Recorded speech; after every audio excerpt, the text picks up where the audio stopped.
What's going on, guys? Finney's Breezy here for part 4 of What Have I Been Watching.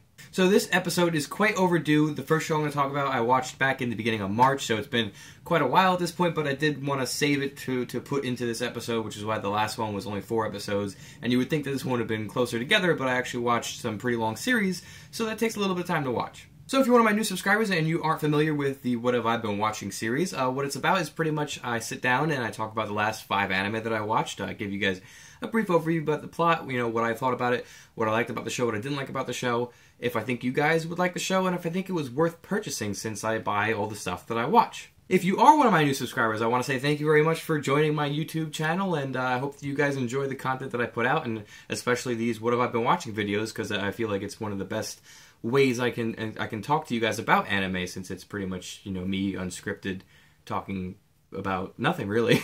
In any case, we can get rid of all the fanfare, and we can finally get down to the first thing that I had watched, which I know I alluded to in the last video was going to be a big thing to talk about, which was Gurren Lagann. So now, if you're a fan of anime, you can't not have heard of Gurren Lagann. I mean, it's one of the biggest franchises out there.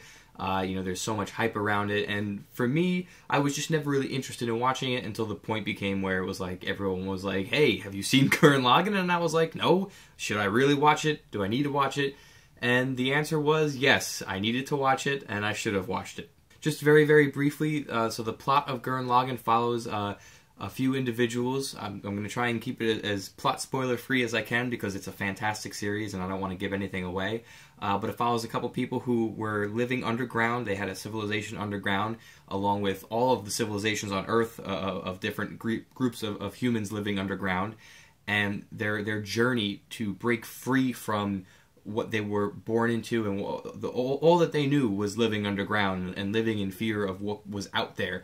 And it took one special individual to challenge that theory and to really strive for getting out.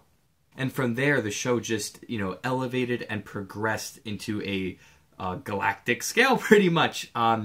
There's a lot of mech action in the show. There's a lot of comedy in the show. There's a little bit of romance, and what I really enjoyed was the fact that no character was safe. I mean, you get a lot of anime nowadays where once they establish the main set of characters, that's it. That's the main set of characters from episode 1 to episode 12 or 26 or whatever it may be. And no one dies, really. I mean, no one dies. Well, in this show, people die, and I'm not going to ruin any plot because, like I said, I do want you guys who have not seen it to check it out. I find it hard to believe any of my viewers who haven't seen Gurren Lagann, or at least know the plot scope of it at this point, but for me, it was one of the best anime that I've seen in a long, long while. I mean, I think before this, probably the most favorite show that I had watched of recent memory was Steins Gate. And so between Steins Gate, I think I had watched maybe in September, October, around there, till now, this show really stands out as one of the best for a lot of different reasons. It keeps your attention. That's really big in anime. You want to watch an anime that keeps your attention. Especially for a 27, 26 episode series, that's a lot of time to invest. And if your attention isn't kept for the whole bit of it, then you're going to start feeling a little empty. It's like, why did I watch this? You're not going to look back at it with fond memories, whereas this show, you will. I mean, when it was over, I was kind of like, wow, is it really over? I want to see more of it. And that's another thing that was really great about this anime. The ending. It had an ending, and it was a good ending. And, I can't really say too much about Gurren Lagann that is negative, because it was a really enjoyable show. I know that there are a lot of people out there, especially that don't care for the middle portion of the show. The first 20 episodes or so, or some number like that, is devoted to the plot. And then around the middle section, there's a giant time gap into the future, a few years. I think it might have been about 10 years or so. And a lot of people don't really like that time gap and that portion where they try and play a little bit of catch up to establish what has changed since the beginning and all that. There's a lot of people who don't like that. I personally I didn't mind it. It just added to the story and it elevated it to where it ended. So my recommendation is to definitely, no doubt, check out Gurren Lagann if you haven't. Well, so purchasing Gurren Lagann, I paid a good bit of money for it. If any of you have seen my unboxing, I checked that out too. I paid a good bit of money for it. You really can't pick up an official Gurren Lagann release for cheap. So if you're willing to sink the money into the show to own it, then I say it's worth it if you're willing to do that. If you want to buy a bootleg copy, you can pick it up on eBay for about $30. That was one thing I just never wanted to do. I wanted to own it officially. I've had run-ins with bootlegs, and it just takes away from the whole experience. So if you have the disposable income to go and do that, then I would say pick it up. So after getting my action sci-fi fix, I wanted to watch a nice little romantic comedy of sorts, and I finally got a chance to watch The World God Only Knows. And I have to tell you, it was great. I've had a nice string of good anime to watch lately, so I guess that puts me in a good mood. Why wouldn't it put you in a good mood if you've watched good anime? So The World God Only Knows takes a really interesting approach to the harem genre. I guess you could say it's harem genre. It's really more just romantic comedy. I mean, the harem aspect is there, but it's really not. I think the way that a harem would work is that all female casts, all the characters that are female are interested in the male at the same point, whereas this show, it's one girl at a time, pretty much until the end, which gets crazy. I'm not going to really talk about that. But I did watch all of The World God Only Knows, seasons 1, 2, the OVAs, and season 3. I got pretty much all the releases early, so I was able to bang that whole thing out about a month ago at this point that I watched that too. So the way The World God Only Knows works is our main character, he has to conquer the hearts of different females in order to free a demon that's taken a hold of their heart. And they don't know that the demon's taken hold of their heart. And what makes the show fantastic is that after he conquers a girl and the demon leaves, she completely forgets about it. So he gets to move on scot-free to the next girl and woo her over also. And it's such an interesting plot idea that I can't think of any other anime to compare it to, where this type of large scale romantic interests all happen, and it's a bunch of different personalities that go with these girls. They're not just all bland filler character personalities, which makes it also really good.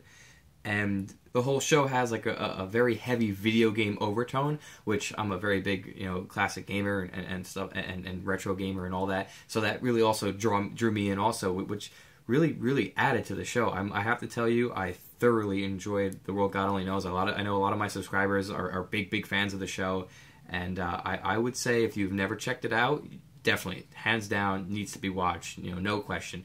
And I also think you should purchase it because it is fairly cheap. There's only 4 DVD releases for it. They run about $20-30 each. You can easily have the show for under $100, and it's a show that if you enjoyed it as much as I did, you'll go back to it. You'll watch it again, maybe a year from now, 2 years from now, you'll say, that was a good show. I'm interested in watching it again. So after watching The World God Only Knows, I sort of had a feel of I wanted to watch something that was just stupid funny. And I looked at my shelves, I was looking for a show that I haven't watched in a while, and I picked out Cromartie High School. I think it's been about 3-4 years since I've watched Cromartie High School, so I figured it was a good enough period of time where I didn't really remember each episode individually. That's the big thing for me. I don't want to watch a show so close to each other that I remember each episode, unless it's a show that I've watched too many times, like Yu Yu Hakusho I've seen like 5 times, so I pretty much remember a lot of those episodes. I could probably recite some of the lines, which probably not healthy. In any case, Cromartie High School is very funny. It's pretty much just slapstick comedy. I mean, the overarching plot isn't really there. There really is none. There's no character development. It's pretty much a show for you to put on and just lose yourself, let your mind wander and just chuckle a bit. There really isn't much to say about Cromartie High School. The only way I can say for you to get a good vibe for what it's about is to check out a trailer, the one that's playing around here somewhere, preferably with audio, since you can get a better feel for it with that. It's just genuinely a simple show, and, it doesn't take itself seriously. It breaks the fourth wall a lot.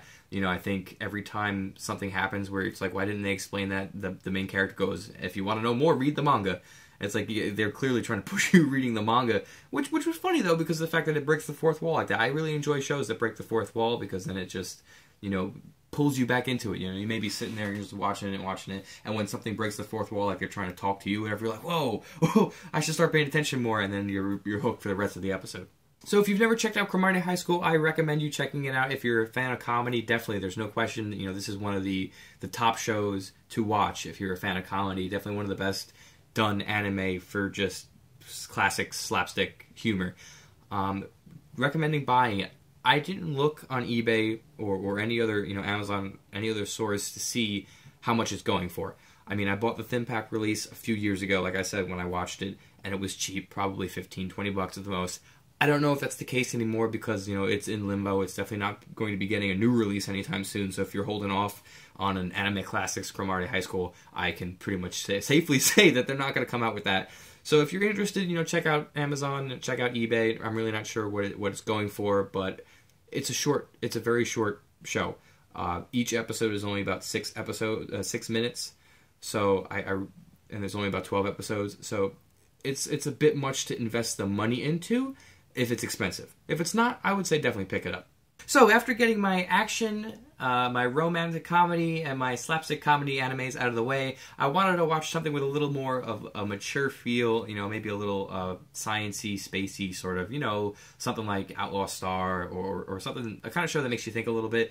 So I watched Blue Gender, and Blue Gender is definitely, it's an old anime, you know, I don't look up information before I shoot these videos. I'm going to say it's definitely from, if not the late 90s, the early 2000s. And the reason I say this, I know for sure, is because I have an old DVD release of it. And some of the extras are, you know, previews, you know, trailers for other shows. Every trailer was either Dragon Ball Z or Yu Yu Hakusho. And some of the Dragon Ball Z trailers, I watched these, were for individual DBZ VHS releases. So, you know that this is an old show when the bonus features that they included were VHS commercials. In any case, Blue Gender is a sci-fi, futuristic, apocalyptic, horror, action, adventure, romantic. It's a very, very interesting, intricate show. And for those of you who are sci-fi, futuristic, apocalyptic, comedy, everything kind of people, I think that you really, really will enjoy this. I mean, so here's the plot pretty much. Our main character, Yuji,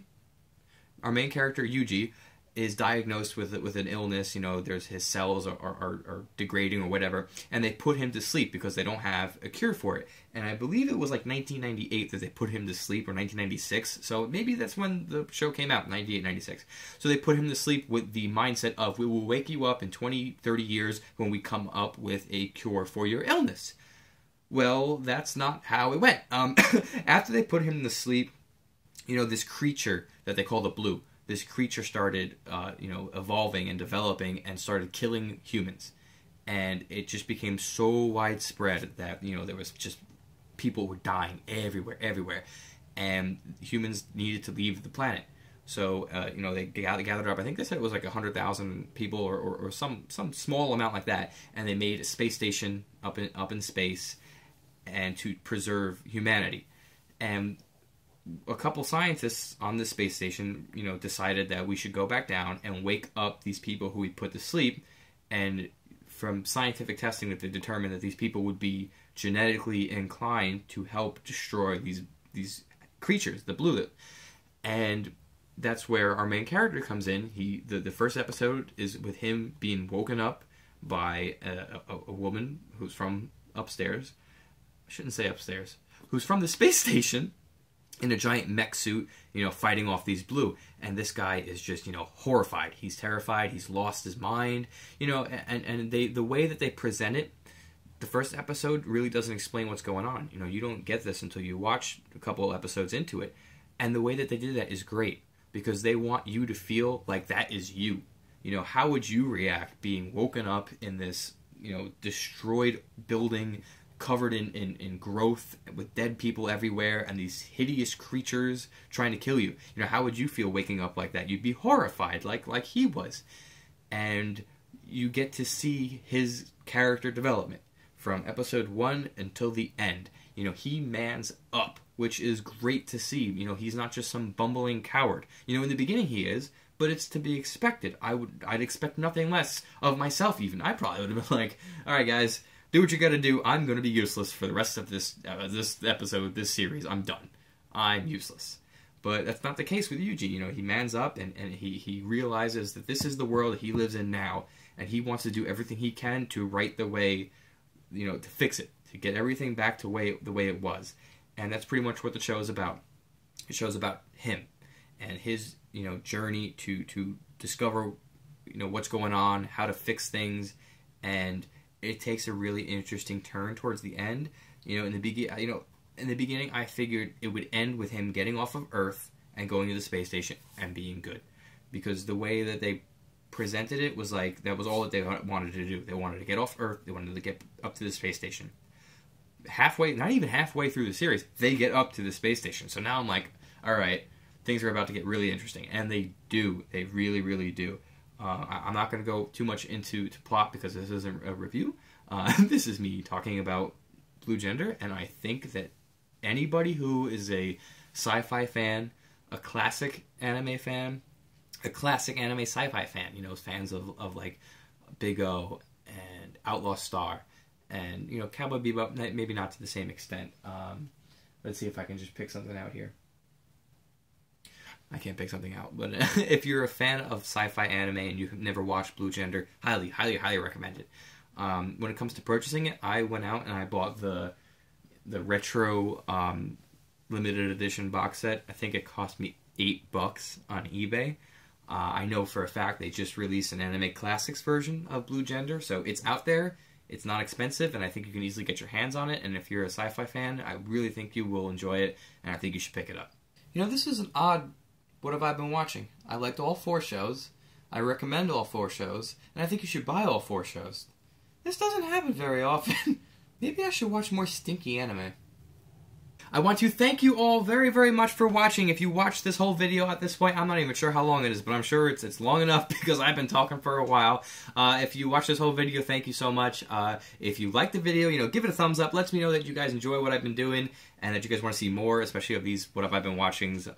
If you want to drop a comment down below to let me know if you've seen any of these shows, if you plan on watching them after I talked about them, or maybe if you saw them if you didn't like them, you know, let me know. I love talking to you guys, as you guys know. I try to get back to everybody who does comment, and it's part of what I like most about being on YouTube is the fact that I get to talk to people with the same interests, and I get to talk to you guys on my videos. It really makes me happy to put these things out for you guys. In any case, my name is Fineezy Breezy, and I will see you all next time.